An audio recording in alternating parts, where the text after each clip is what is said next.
Welcome to this webinar on teaching of social studies, brought to you by the Professional Development Department at the Oxford University Press, Pakistan. Beginning this session, I'd request you to have a pen and some kind of writing pad with you, because I want this session to be interactive and engaging for my participants, for my listeners and for my viewers. Usually when I have a session with teachers, I try to pepper my session with questions, and in ordinary circumstances those questions will be the launching pad for a discussion or some kind of interaction with my participants. But in this case, what I'd do is that I'll still try to have my listeners and viewers engaged by not only sitting through a monologue, but want them to think about what is coming on screen, the text, the pictures, and the questions. And I will also try to have some pauses in between, so for purposes of a recap and for purposes of you thinking about what is just being asked or how the presentation is moving forward. Having said that, let us move forward. Just as I said, I'd like to begin with some questions to ponder.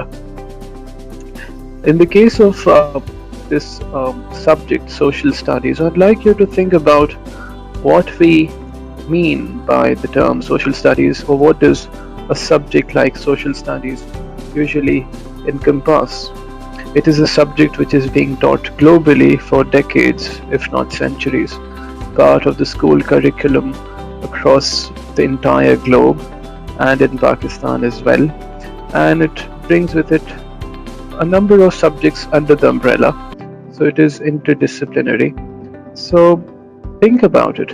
What is social studies? The scope, the objectives. This is a critical question before we go on to tackle the bigger question of teaching social studies. The second question, as it may appear on the screen, is what atmosphere and expectations does social studies bring to a classroom? Now, every subject has its own atmosphere, its own ethos, its own culture, its own routines in the four walls of a classroom, or perhaps beyond those four walls. It brings certain expectations for the students, for the teachers, for the parents, the wider community. Every subject has its own peculiarities, has its own unique aspects, some interesting, some not so interesting components of that subject. What atmosphere and expectations does social studies bring to a classroom? The third question, germane to the second question, the third question, what do students feel about social studies and why? Is there a certain affective filter?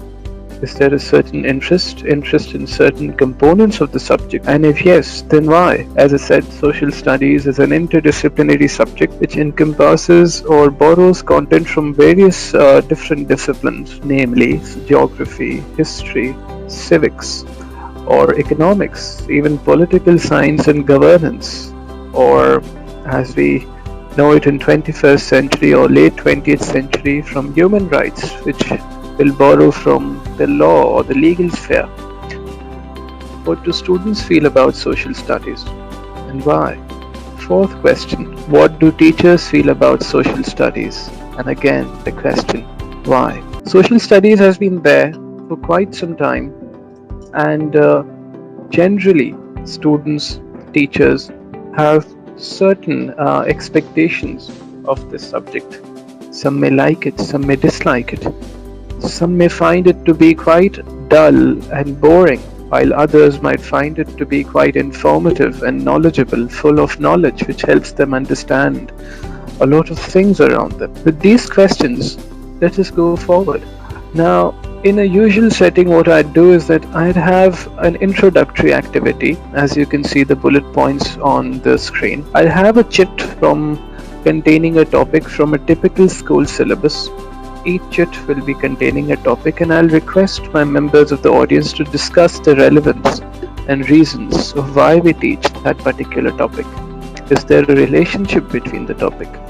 As you might be beginning to wonder, before we come to teaching of social studies, the first half of this webinar is dealing with the broader scope, the objectives, the outcomes, the direction, the orientation of the subject social studies.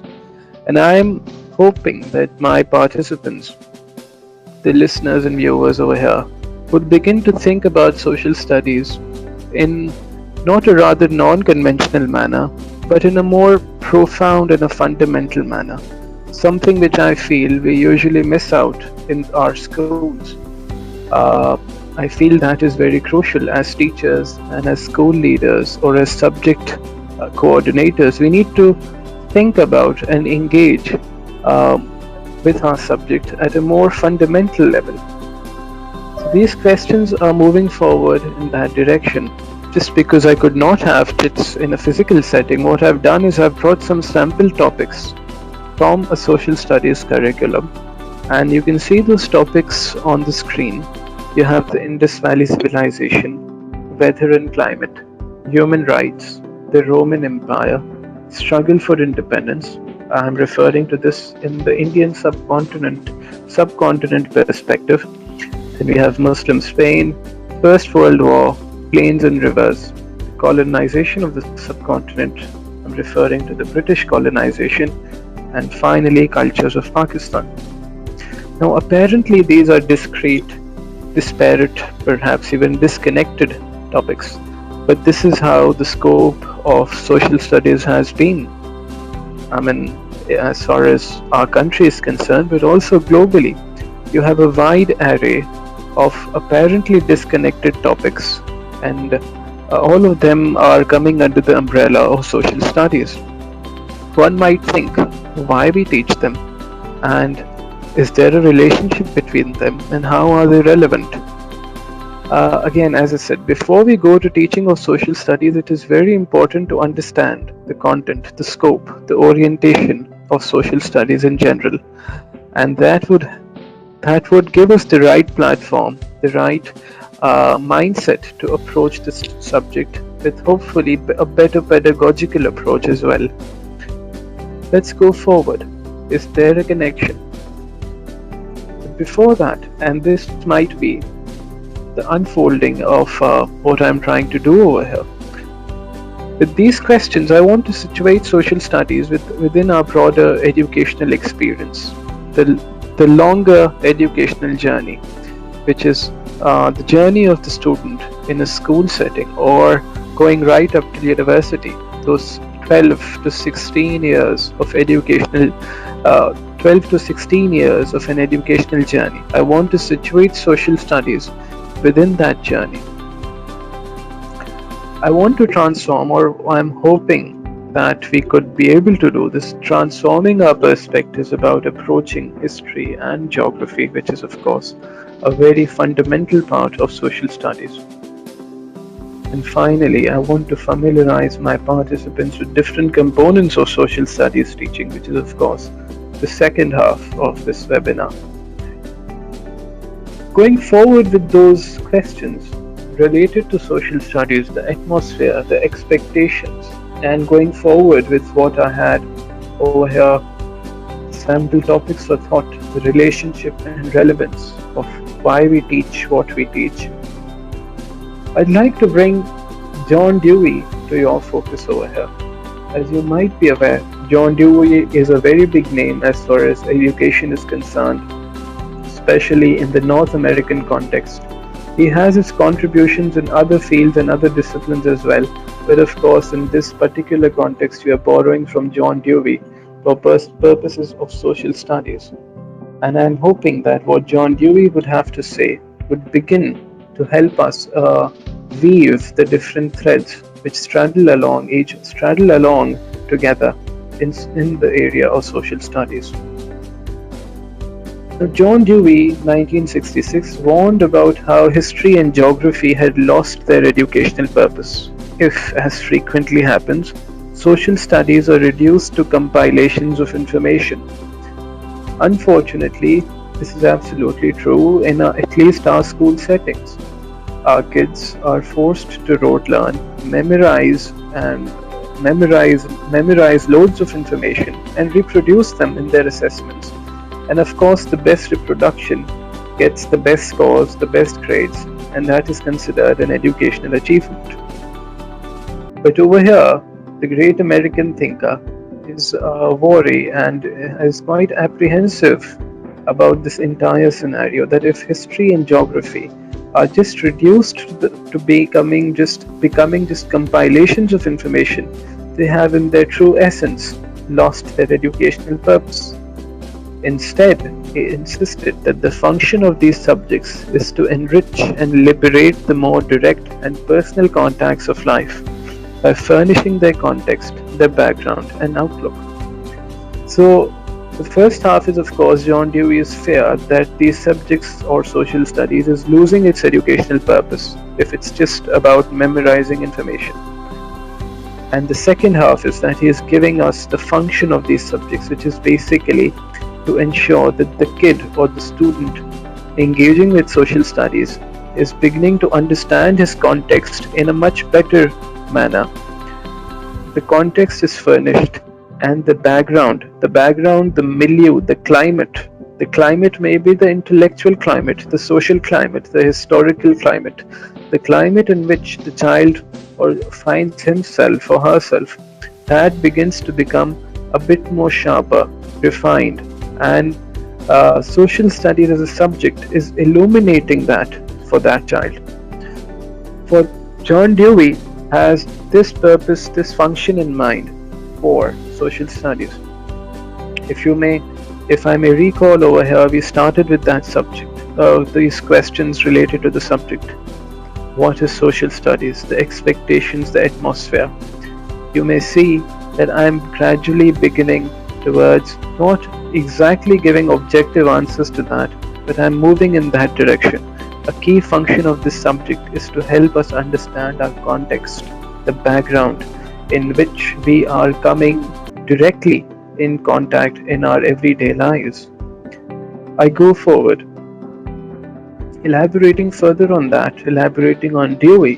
Noddings, 1995, wrote that history and geography should enter the curriculum as a way of explaining human activity, enlarging social connections, or solving social problems. So, in the same direction, Noddings is saying that history and geography should essentially be part of the curriculum to explain human activity, to enlarge social connections, and to explain what is going around us, to explain the atmosphere, the environment, not just the intangibles of the environment, but also the tangible parts of the environment. Human activity involves a lot of things, a wide array of activities. It is just complementing to what was said by Dewey, that it is basically intended and it should be helping the child understand his context, his or her context, in a much better manner. Social studies has to serve such purposes, where the child, if he or she is on an educational journey, of course, he or she has to understand the context, the surroundings, the environment in which he or she is operating, coming into contact every day. And social studies, by way of its different components, by way of its interdisciplinary focus, borrowing from content from different subjects which are related to human life and human activity, social studies has to help the child understand his or her context in a much better manner. I'll go forward and hopefully I'll able to give you a better visualization of what I want to say. See this picture. This is a very, very profound picture. I found this on Google and I felt that this rightly encapsulates a very fundamental objective of education and how social studies is helping us achieve that objective. This is an eye, an iris, a pupil, and you can see the earth in between. It is an absolutely fantastic imagery of what education should be and social studies should aim to achieve. The aspiration has to be the development of this world view. Contextual understanding the environment, the human activity, understanding the atmosphere, and helping us refine our understanding of the context in which we come into our contact every day. Social studies has to give us that world view through its different components and through its different strands. Another very profound and a very appropriate imagery.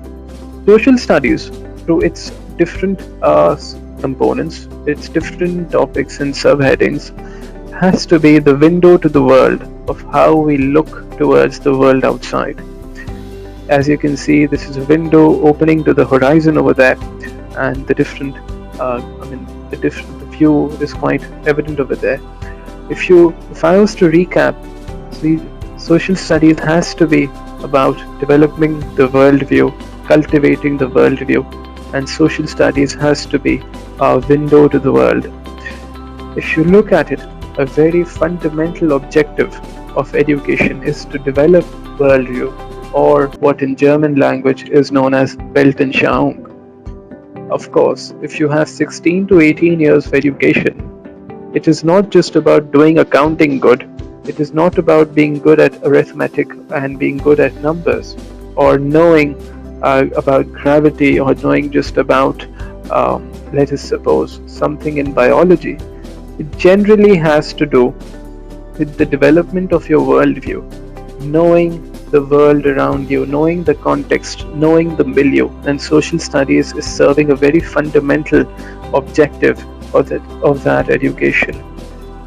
Let us unpack this a bit further, and when we unpack this, what we mean by social studies helps us develop that worldview, helps us understand our context. We'll also look at some examples, but we'll look at some further bullet points. An example from a book on social studies over here. This is a page from a very elementary level of book for social studies, and the topic, as you may say, is our lives. People are engaged in doing something. A lady is cooking, drinking water, watering plants, a laundryman washing clothes, somebody sleeping, driving, and a girl with an abacus. We have meals, again a page from a social studies book, not exactly titled as social studies, but a series for social studies. Meals, breakfast, lunch, dinner. Jobs, we have a doctor, we have a teacher, a carpenter, a delivery man, rider, a dentist, and perhaps an auto mechanic. An assessment, we have the calculator, paintbrush, train, computer, and a tractor. The question is, who uses these? So we had jobs, we had different kinds of meals. We go forward, a place, again taken from a book related to social studies. Important places. The place over here is railway station. As you might be able to see, the board in that picture reads, it comes from the city of Karachi, and you can see a number of passengers perhaps who have just come out from that train, or are willing or are intending to board that train going forward. Another page from an elementary social studies book on money, change, a vendor, a fruit seller selling some fruits, probably mangoes, and a mother and a child interested in buying those mangoes. We go forward, we have geography, a bit more detailed. We go above the elementary level. It's about weather, the seasons, spring, summer, autumn, and you have these quite vivid illustrations showing us about some illustrating different times of the year or different times of the day, whether it's pleasant, hot, or dry. Taken from another social studies book level, which is slightly higher than the previous elementary level. It is related to the United Nations. The function of United Nations, and as you can see, the podium from which the general world leaders address this august audience of diplomats and international leaders. Another chapter, the East India Company, related to the British colonization of the Indian subcontinent. The question stems, how is this helping us develop the worldview? Social studies is helping us map our surroundings and society. It helps us navigate and move around. If you recall, you saw pages related to money, pages related to places, pages related to something as simple as meals, something as related to as simple as the jobs that people do. It helps our students understand the context in terms of the jobs in society, in terms of money matters, in terms of a numerous amount of things which come into contact with our students on a daily basis. Now, the other thing that social studies helps us with, that it doesn't just provide information, it is also providing us knowledge, and there is a difference over there. So we have the United Nations, so you can memorize information on the United Nations, or you can memorize information related to weather and climate. But if that is helping us understand the context and how that climate change, how the change in weather is affecting us, how the nature is interacting with the human. That is knowledge, because you are bringing that into your own practice, and it is either embellishing, enhancing your own condition every day as a human being. Social studies is instrumental in building identities and nurturing a sense of patriotism. This depends on in which country we are talking to, which country we are talking about, the context in which we are teaching. With social studies deep down, when it talks about human rights, when it talks about civics, when it talks about maintaining values in society, when it talks about even having ethical transactions or different things related to our history, the heroes, how our country came into being, independence. It is all helping us building identity and nurturing a sense of patriotism, where you want to give back to your community, where you want to give back to the society which has helped you come where you have. Of course, related to that, it helps us inculcate a sense of citizenship, an understanding of human rights, and last but not the least, amongst many other things, social studies helps us develop a strong thinking skill set, such as understanding continuity and change. We'll have some examples of that in the subsequent screens, but just adding one thing over here. While social studies is a very content heavy course, and of course it gives us a lot of information related to various things, borrowing information from different disciplines. While engaging with that content, the discourse in the classroom, the kinds of assessment and the kinds of questioning that a teacher is building on, it is expected that the student will develop those thinking skills which are necessary for him or her to operate in society and to operate successfully in society. You're not just engaging with dead text. This text is made alive by the manner in which you are introduced to that text and the manner in which you come to engage with the content and relate that content to your everyday context. Of course, that gives strong thinking skills.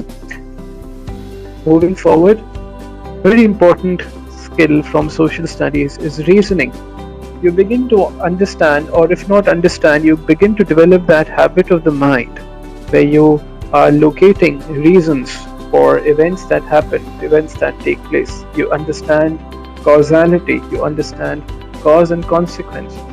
And as I said, even if you don't understand, this thinking, the habit of the mind gets so deeply imbibed in you.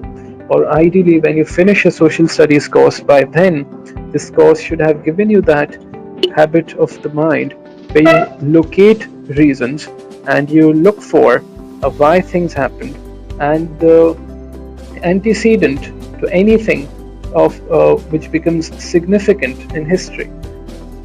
This is, of course, more fundamental, more particularly found in history or even otherwise. Identifying similarities and differences. Now, you come across different civilizations, the Ottoman civilization, the Roman civilization, the Greek civilization. They are civilizations, so they are similar as far as the aspects and the features we are looking for in a civilization. Our eyes are locating that, but they're also different. Now, you may have different institutions in different countries. The institutions are similar, but they begin to differ as far as their internal aspects are concerned. Again, the weather, the physical features of the landforms, the climatic regions, as far as the subheadings are concerned, as far as these markers are concerned, where you use these markers to identify things which are worth studying in them, these are all similar. But within these subheadings, there are differences. As far as climate is concerned, physical landforms are concerned, physical features, the topography is concerned, the weather is concerned, and so on and so forth. And when we talk of civilizations, the law, the culture, the governance, the structure of that society, for example, in the subcontinent, you have one society which is, let us suppose, coming from the Hindu faith tradition, and they have the caste system.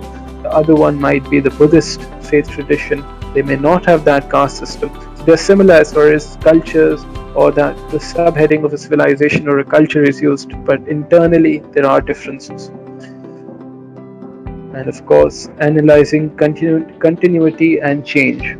One of my favorite examples for this is, of course, the institution of family. The institution of family has continued over time, but with the passage of time, our concept or our perceptions of how families ought to be have changed. Initially, families were larger households in which we may have 3 to 4 generations living together under one roof. But now, in a capitalist setting, in a materialist society, we have gone towards more nuclear families, where it's just smaller households, a father, a mother, with perhaps one or two kids. So the family, the institution has continued, but there has been a change within that family, within that structure. So let's just recap what we saw. We looked at the objectives of social studies. We started off with John Dewey, and we had noddings for whom a very fundamental objective of social studies was to help us understand our context, the context in which we interact, operate every day, and begin to make more sense of our surroundings. In more simpler words, we had those 2 pictures related to the development of the worldview, and then we had the picture where social studies can begin to become your window to the world. We then saw how social studies can become the worldview. It helps us develop a number of things. I was on the word analyzing continuity and change. When I use the word analyze, I mean when you break something into parts and then explore the relationship between those different parts. And of course, we had the key skills, similarities, differences, reasoning. So social studies is helping our kids, give them that worldview, develop that worldview, and gaining those key skills amongst the many other things. Now, my participants, I'm hoping that using a pen and a paper, you're engaging with the different things, elements that are coming to you on the screen, that are visible on the screen, and that I hope that the session so far has been beneficial for you in multiple ways.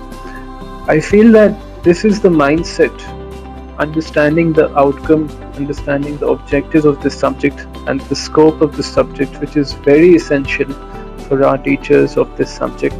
Unfortunately, in our schools, this mindset is not quite prevalent. In fact, the discourse in schools is not that engaging. It should be. The teacher of social studies needs to take a very intellectual approach to this course, because it's a very rich, informative, and a course which is full of a lot of knowledge which can actually help the kid understand his or her context, and in the truest sense come close to what it means to be educated. And when somebody is educated, he or she needs to know what is happening around him or her, and understand the reasons, the background, the historical background, the spatial background. I mean, when I talk of spatial lens, I mean to say the geographical lens, taking the historical lens, the geographical lens, and thinking of these aspects when we talk of any component. So our teachers need to read about social studies and explore what this course, what this subject has to offer. And for that purpose, our entire teaching learning process, as can be visible on the screen, has to be so well integrated, has to be thoroughly connected, very harmoniously aligned together, that the function of social studies, the objectives of social studies can not only be delivered and disseminated, but they can also be realized in real manner. So the first thing is, of course, our SLOs. SLOs means the student learning outcomes. The second thing is, of course, inline. There is a sequence to it, having SLOs followed by the right kind of pedagogy, and pedagogy refers to the methodology, the teaching methodology, in the manner in which we are engaging with our students vis-a-vis the subject, vis-a-vis a certain content matter. And finally, it's assessment. What are we assessing? What are we evaluating our kids for? So when it comes to thinking of teaching social studies, and this is of course the second half of the webinar, which is directly connected to the heading of this webinar, which was teaching social studies. When we are thinking of teaching a certain subject, we have to think about these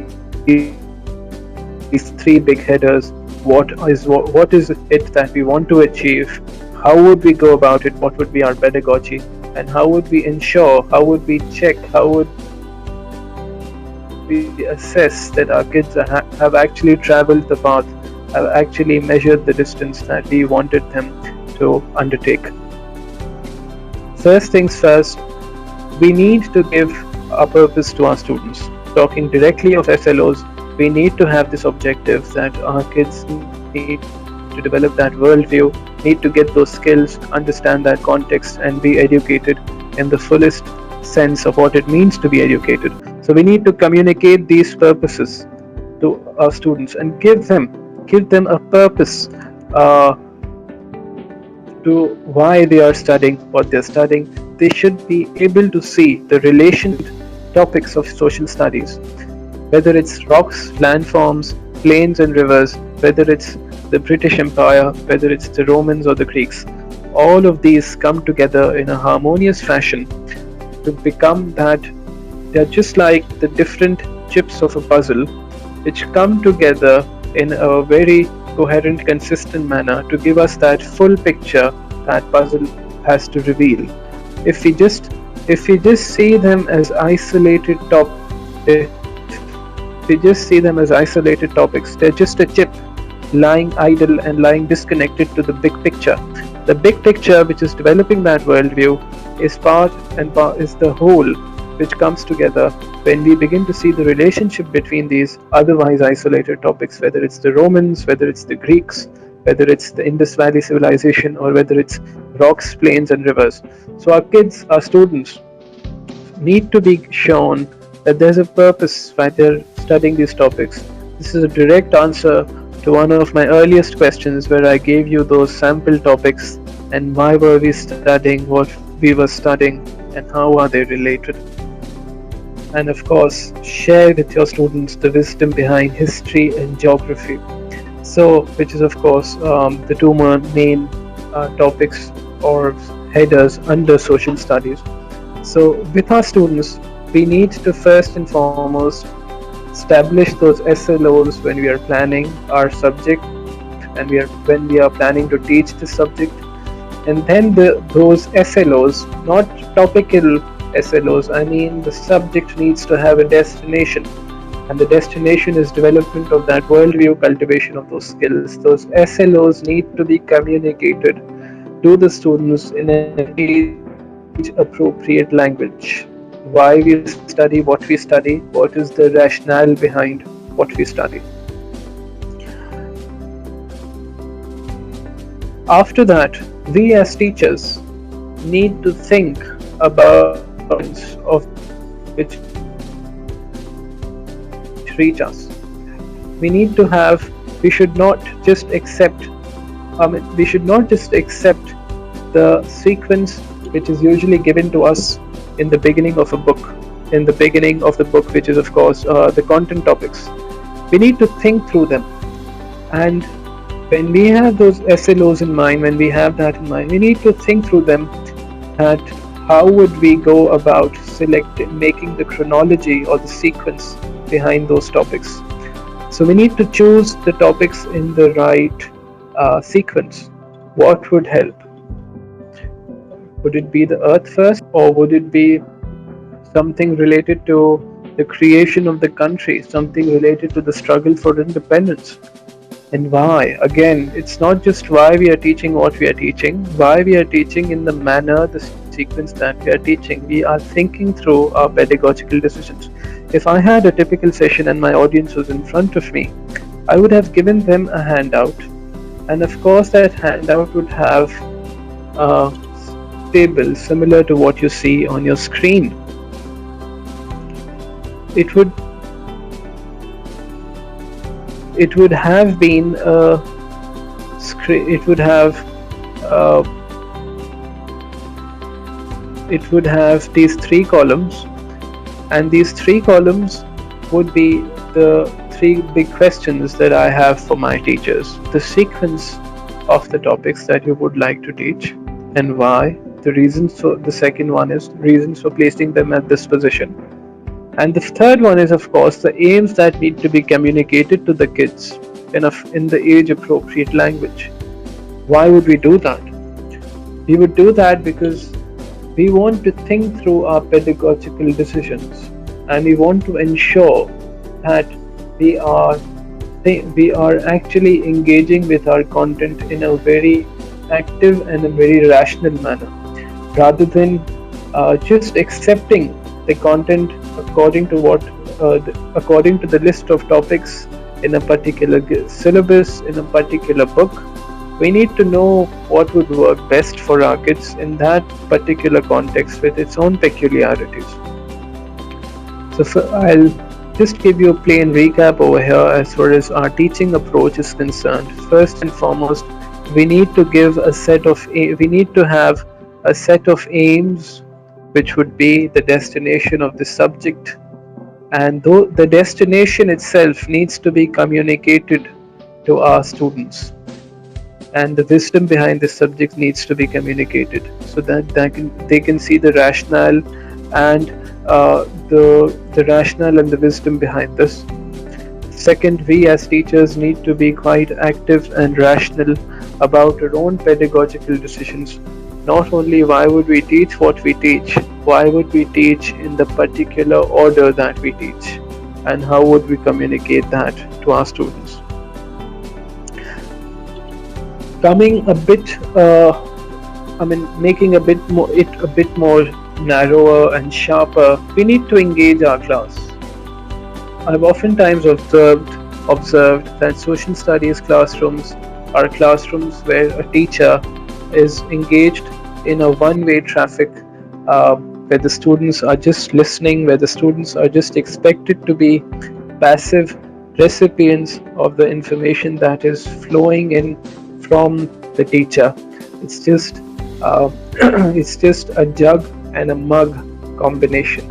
This should not happen. Any given topic, first and foremost in the sequence that is visible on the screen, we need to activate prior knowledge of our students, and if any topic which is being discussed, there needs to be some effort from the teacher to ensure that the prior knowledge of that student is activated. If it's related to weather, we can do something from the news, perhaps on climate change. If it is related to human rights, it may have to do about a certain episode which has been making the rounds in popular discourse. If it has to do something related to water, then we might be talking about scarcity of water in a particular region. If you are talking about migration, we might ask our class fellows where they come from, what is this phenomena known as, what were the push and the pull factors behind those migration. While doing that, we're automatically connecting the content to the context by activating prior knowledge, by asking our kids if they know anything about it from their immediate context. We're immediately connecting the content to the context. And by way of doing that, automatically our students are drawn into a discussion. Automatically an interaction is launched. Automatically it becomes a two-way traffic where the students' opinions, the comments, the inputs start coming in, and the students take active interest in what they are being taught, what they are learning, and it automatically makes things more meaningful for them, and they begin to see wisdom in the subject. There's a fourth bullet point over here, which is using Socratic questioning. I'll just come to this in the subsequent screen after a couple of slides. In fact, here we are. I should be a bit more aware of the sequence myself. So we need to make leading and guiding questions.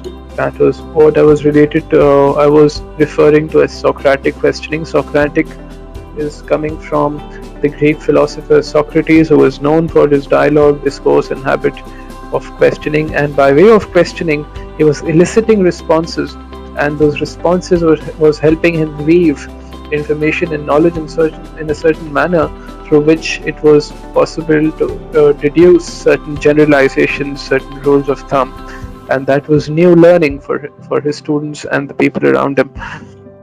So as teachers, if we are engaging our classroom on certain texts, of course, social studies is a very content-heavy course where a lot of information comes across the way of our students. Our teachers can make questions which can frame the whole unit of learning into those questions. That can be about human rights, that can be about climate, that can be about the industry, if it can be about factories, it can be about pollution, anything. A teacher has to be creative, a teacher has to be innovative and come up with those consistent, coherent threads which can be posited as questions, as intelligent questions, and the entire unit of learning can be a response, can be addressed towards that question. That question is then launching a discussion, a sense of wonder, a sense of curiosity, and that is a very good platform to begin discussing the content matter related to a particular session. And of course, we can, while engaging with the content manner, we have those text dependent questions. I'll give you an example over here. For example, we have a very some text heavy pages from a book on social studies. We have famous explorers and navigators. We have Marco Polo, Vasco da Gama, and Ibn Battuta. So there are so many things which come over here. And the teacher can rightfully and creatively engage with the text in such manner that he or she can churn out questions which will then become the links to windows of information beyond and over and above these pages, and the text of these pages will come alive. For example, the very first line of this page number 28, related to Ibn Battuta. Muhammad Ibn Battuta was a Moroccan scholar and a traveler. He is known as the greatest traveler of pre-modern times. Just like we have the graphic user interface in a computer technology, and we click a blue link and pops open another window of information, and that window of information helps us get a more enriched understanding of that original window, that original text that we were reading. Similar is the case over here. The question is, in these first two lines, we can have some highlighted. I'll in fact use one of my drawing tools over here, a spotlight. We have this adjective, the location, Moroccan scholar. The question can be, where is Morocco? Where is Morocco? Morocco is in North Africa. What else is Morocco known as? Morocco is also known as Maghreb. Maghreb, where is Maghreb? Maghreb is in North Africa again. Okay. It says scholar. What is scholar? It says traveler. And then it says greatest traveler of pre-modern times. What do we mean by pre-modern? Pre means before, and modern relates to the contemporary era in which we find ourselves. So before the contemporary era, Ibn Battuta was a great traveler. And when we talk of when we talk of a concept like modern, what do we mean by modern? We are talking of an entire age. Of course, at grade 7, grade 8, perhaps even grade 9, it may not be possible for us to engage in such depth. But as teachers, these are teachable opportunities, and we need to seize them. We need to seize these opportunities, these text-laden opportunities, and this would again give them the habit. Remember, we said that social studies gives them these thinking skills. This again, engaging with the text in a richer and a deeper manner is again a very important habit of the mind, and a very fundamental skill for lifelong learning. So, text-dependent questions, Socratic questioning. Moving forward, these are a few pictures from some social studies books. We have one half of the screen on families, and we can see a big-sized family of Mr. Ali. On the other hand, we have a routine of a certain family, and again we can connect our content to the context. This is at a very lower level. It's of course, as is quite visible, it is something related to an elementary book level of social studies. We can talk about routines, we can talk about time and discipline, we can talk about engaging with families, we can talk about greenery. There's so many questions, so many ideas which are teachable opportunities for teachers to engage with the kids. So again, using connecting the content, the context, using the information from the books to activate students towards some kind of action. I'll give you examples over here. There's this very vivid pictures related to plants and animals. The kids in the park, a cow, buffalo, kids planting some saplings, and a kid intending to water that plant. It's not just about memorizing this. Memorizing such stuff will not help your child. The assessment over here, or the learning over here, would be that the child is actually encouraged and inspired to do something which would help plants and animals, or contribute towards a natural setting. The engagement over here is not a textual engagement. It has to be a contextual participation. The child has to participate in the context, and one of the better ways to engage with the context is to contribute towards nature, especially in these times. We can also have longer activities. If you have a chapter on population, connecting the content to the context. Population, we talk of demographics, we talk of data, we talk of figures, perhaps an activity on making a school census. We have chapters on peace and conflict, on human rights, perhaps a longer activity, a byproduct of that, make a school contract for peace and conflict. We have this chapter on peace and conflict, and you have the flag of United Nations. So a very good opportunity would be getting them to prepare a piece and a way of resolving the conflicts of the schools and establishing some kind of code for ensuring harmony. Finally, there might be chapters related to cultures and multiculturalism. We can ask them about cultures. We can ask them about cultures present under the roof of one classroom related to different sects, different people coming from different geographical location, their native places, famous aspects of the culture. Again, talking of multiculturalism does not have to do anything with just memorizing texts or memorizing chunks of information. They should be made to actively engage in that. So summing up, uh, we need to teach for cultivating a worldview. We need to have an understanding of why we teach what we teach. I'm referring to this especially as teachers.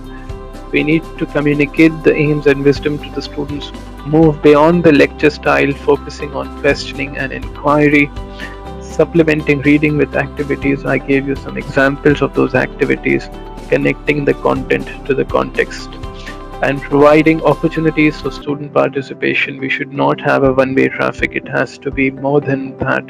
Two-way traffic or multi a multi-directional or multi-dimensional engagement beyond the classroom, inside the classroom, among students, within students. I really hope you had some learning, and I'm hoping that if you have any questions and comments, you might be able to contribute in the comment section below this video. I thank you very much, and I'm really hoping that you learned something. Thank you very much.